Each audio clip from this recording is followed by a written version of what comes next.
Damn it. ఏంటిటా కుండబద్దలు కొడతా అత్త.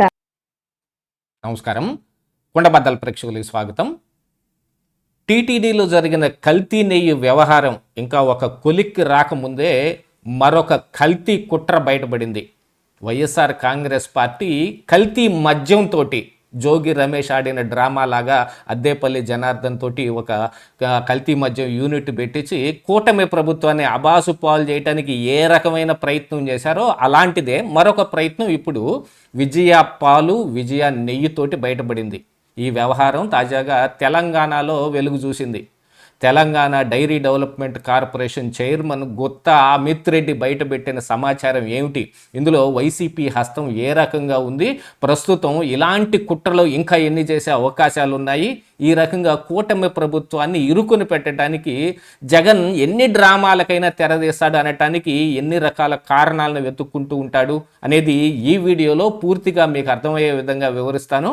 Video నచ్చితే ఖచ్చితంగా లైక్ చేయండి, ఇంకా 10 మందికి షేర్ చేయండి.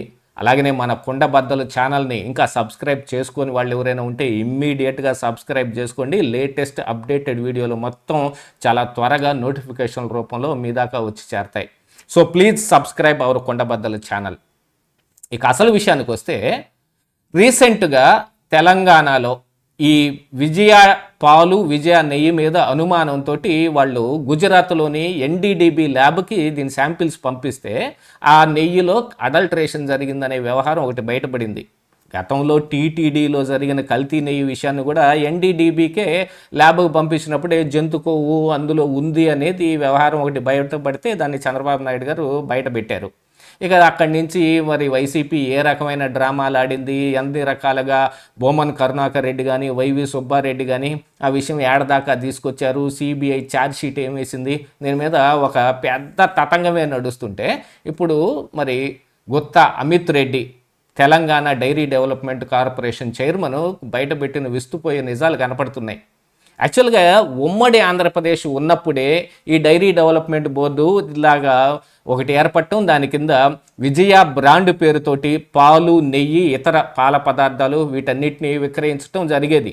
కానీ విభజిత 2 రాష్ట్రాలు విడిపోయిన తరువాత తెలంగాణ సపరేట్గాను ఆంధ్రప్రదేశ్ సపరేట్గాను ఉన్న బ్రాండ్ నేమ్ మాత్రం సేమ్ అదే విజయానే వాడుకుంటూ ఉన్నారు. ఇందులో కొన్ని అనుమానాలు వచ్చిన తర్వాత ఈ విజయ నెయ్యి విజయ పాలల్లో జరిగిన అడల్ట్రేషన్ని Telangana dairy development board chairman బయటపెట్టాడు. ఎందుకనంటే తెలంగాణలో కూడా అమ్ముకునే అవకాశం ఏపీ నుంచి తయారైన వాటికి ఉంది, ఏపీలో అమ్ముకునే అవకాశం తెలంగాణలో ఉన్న ఈ డైరీ దీంట్లో తయారైన విజయ నెయ్యి పాలకు కూడా ఉంది. అలాంటి దాన్ని బేస్ చేసుకొని గతంలో వైఎస్ఆర్ కాంగ్రెస్ పార్టీ అధికారంలో ఉన్నప్పుడు ఈ విజయ బ్రాండ్ని గుజరాత్కు చెందిన మేఘనా ఫుడ్స్ అనే ఒక కంపెనీకి లీజుకి ఇచ్చేశారు. అది మరి అందులో పెట్టుబడులు పెట్టారా, దాంట్లో డైరెక్ట్గా ఇండైరెక్ట్గా ఏ లింకులు ఉన్నాయో వైసీపీ పెద్ద నాయకులకి అందులో హస్తం ఉందనేది గతంలో వచ్చిన ఒక వాదన. కానీ ఇది ఒక ప్రాసెస్ ప్రకారం జరిగింది కాబట్టి ఇప్పుడున్న కూటమి ప్రభుత్వం కూడా మరి గవర్నమెంట్ అంటే కంటిన్యూస్ ప్రాసెస్, ఉన్న కాంట్రాక్టులను అలాగనే కొనసాగించాలి, జరగాల్సిన పనులు అలాగనే జరగాలి. అలా చేయకుండా జగన్మోహన్ రెడ్డి అయితే దాన్ని ఏ రకంగానే తిప్పికొట్టి మరి పవర్ అగ్రిమెంట్స్ వీటన్నిటినీ కూడా ఎక్కడికక్కడ క్యాన్సిల్ చేసి ఆంధ్రప్రదేశ్ రాష్ట్రానికి ఎంత నష్టం చేశాడో అందరికీ తెలుసు. కాకపోతే ఇప్పుడున్న కూటమి మరి వీళ్ళు ఒక లైన్ అండ్ లెంత్లో దీన్ని పరిపాలన చేయాలి కాబట్టి దాన్ని అలాగనే కొనసాగిస్తుంటే దాన్ని అదునుగా చూసుకొని ఇప్పుడు వైఎస్ఆర్ కాంగ్రెస్ పార్టీ డ్రామాకి తెరదీసింది. ఆ మేఘనా ఫుడ్స్ ద్వారా ఈ విజయ పాలల్లోనూ నెయ్యిలోనూ కల్తీలు చేపిస్తే ఇప్పుడు ఇవి ఎక్కడి నుంచి తయారొచ్చాయి అని చెప్పగానే మరి అది ఆంధ్రప్రదేశ్ రాష్ట్రం విజయ డైరీ అనేది ఒకటి బయటపడిపోద్ది. దాని ప్రకారంగా ఇప్పుడు తెలంగాణలో ఉన్న రేవంత్ రెడ్డి కానీ లేకపోతే ఇక్కడ ఆంధ్రప్రదేశ్ రాష్ట్రంలో ఉన్న చంద్రబాబు నాయుడు కానీ వీళ్ళ మధ్య మొన్ననే ఒక చిన్న సంవాదన కూడా ఒకటి జరిగింది.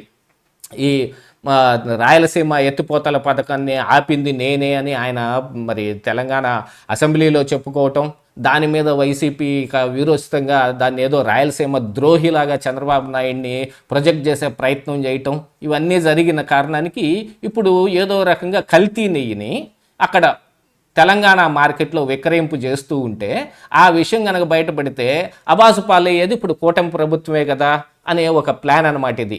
సేమ్ యాజ్ ఇట్ ఈస్గానే కల్తీ మద్యం విషయంలో కూడా ములకల చెరువులో ఒక కల్తీ మద్యం యూనిట్ని అద్దేపల్లి జనార్దన్ రావు చేత జోగి రమేషే పెట్టించి దాన్ని పట్టించి ఆ పట్టించే సమయానికి వీళ్ళందరినీ ఆఫ్రికాకి దాటింపజేసి 3 కోట్ల ఆశ చూపి మరి ఇదిగో కూటమి ప్రభుత్వం కల్తీ మద్యం చేసి అమ్ముతుంది, చంద్రబాబు నాయుడు ఇదిగో కల్తీ మద్యం అమ్ముతున్నాడని ఆయన మీద అబాండం వేయడానికి ఒక పెద్ద రాజద్రోహం లాంటి కుట్ర ఒకటి చేశారు.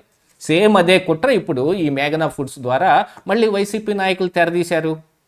దీంతో ఇప్పుడు విజయాల నెయ్యి కానీ విజయ పాల మీద కానీ అనుమానాలు వచ్చే విధంగా ఉన్నాయి అని తెలంగాణ ప్రభుత్వం గట్టిగానే దాని మీద చర్యలు తీసుకోవడానికి ఉపక్రమించింది.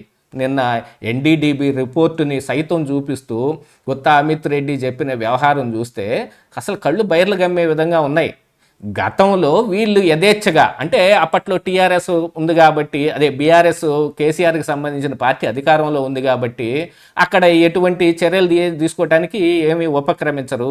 తర్వాత కాంగ్రెస్ ప్రభుత్వం వచ్చిన తర్వాత మరి మేఘనా ఫుడ్స్ కూడా అలాంటి అడల్టరేషన్ చేసిందో చేయలేదో అనేది ఇంకా వ్యవహారం బయటకు రాకపోయినా ప్రస్తుతం ఇప్పుడు ఇక్కడ చంద్రబాబు నాయుడిని ఇరుక్కుని పెట్టడానికి ఇలాంటి కల్తీ వ్యవహారాన్ని మళ్ళీ బయటకు తీశారు. వాళ్ళ చేత నెయ్యిలో పామాయిల్ని ఇతర వెజిటేబుల్ ఆయిల్స్ని కలిపి అడల్టరేషన్ చేపిస్తే ఈ అభాండం మొత్తం ఇప్పుడు చంద్రబాబు నాయుడు మీద పడుతుంది. ఇదిగో వీళ్ళు ఈ విజయ పాలని విజయ నెయ్యిని సంఘం కోసం ఇలాగా దీన్ని నాశనం చేయడానికి పూరుకొల్పి ఇందులో అడల్టరేషన్ చేస్తున్నారు. హెరిటేజ్ కోసం ఆల్రెడీ హెరిటేజ్ ఇందాపూర్ తోటి కలిసిపోయి కల్తీ నెయ్యిని టీటీడీకి సప్లై చేస్తుందని చెప్పేదాన్ని ఇంకొంచెం ఊతం తీసుకొని రావటానికి చంద్రబాబు నాయుడు మీద ఇంకా పెద్ద అభాండం వేయడానికి ఇప్పుడు మరొక కుట్ర మేఘనా ఫుడ్స్ ద్వారా, అది కూడా గుజరాత్ కంపెనీయే, దాని ద్వారా తీశారు. వీటన్నిటినీ చూస్తుంటే ఇంకా వైసీపీ తన పందాన్ని మార్చుకోలేదనేది కరెక్ట్గా కనపడుతుంది. కల్తీ మద్యం విషయంలో ఏ రకంగా చేశారో ఇప్పుడు ఈ కల్తీ నెయ్యి విషయంలో కూడా అలాగనే చేస్తూ అసలు బోలే బాబా డైరీకి హెరిటేజ్ తోటి లింకులు ఉన్నాయి అనే ఒక దాన్ని సాక్షిలో ప్రచురించి ఢిల్లీ హైకోర్టు దాకా వెళ్ళి హైకోర్టు చేత మొట్టికాయలు వేయించుకొని రావాల్సిన పరిస్థితి ఏర్పడింది. ఆ తరువాత ఈ కల్తీ నెయ్యి మీద చర్చ జరుగుతుంటే అది ఇందాపూరు లేకపోతే హెరిటేజ్ ఫుడ్స్ మీదనే చర్చ జరగాలని, చర్చ జరగనీయకుండా మండలిలో కూడా మరి చైర్మన్ మోషన్ రాజుని ఒకంతగా పావులాగా వాడుకొని మరి వీళ్ళు చర్చ జరగనీయకుండా జరగాలని పట్టుబడుతూ అక్కడ చర్చ లేకుండా చేసి ఇదిగో ప్రభుత్వం వెనకడుగేసింది, అసెంబ్లీలో వైసీపీ లేదు కాబట్టి యథేచ్ఛగా వాళ్ళకు వచ్చిన అబద్ధాలన్నీ చెప్పుకున్నారు, అదే మండలిలోకి వచ్చేటప్పటికి చర్చను చేపట్టకుండా పారిపోయారని మళ్ళీ సాక్షి ప్రొజెక్ట్ చేయటం మొదలుపెట్టింది. అలాంటి దాంట్లో ఇప్పుడు కల్తీ నెయ్యి వ్యవహారంలో మతం కూడా వచ్చి ఇంక్లూడ్ అవ్వటం మూలాన జగన్మోహన్ రెడ్డి క్రిస్టియానిటీ ఒక సమస్యగా మారిందని మరి ఇప్పుడు కొంతమంది స్వామీజీలు కూడా పోరాటం చేయటం మూలాన ఇప్పుడు మరొక కుట్రకి తెరదీశారు. ఇలాంటి కుట్రలు ఇంకా ఎన్ని జరుగుతాయో ఇక ముందు మళ్ళీ చూడాలి. ఇదే ఈరోజు కుండబద్దలు.